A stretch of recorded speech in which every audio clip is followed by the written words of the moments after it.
How to fix Roblox Error Code 268 on mobile. All you have to do is just go to your Roblox and type Roblox.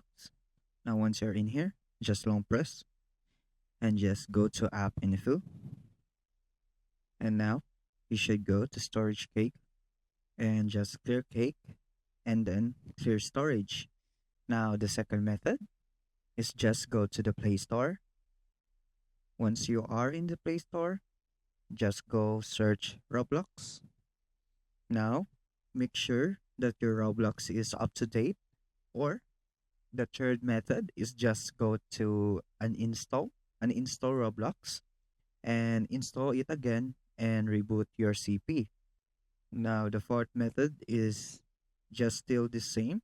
Just go to settings and go to this app management. And once you're in here, you just click app list and just search Roblox. Once you search Roblox, just click here and still the same. Just go to storage and cake and clear all the cakes or clear storage. Or you could do an install or just force stop and just play the game again and restart. And that's it.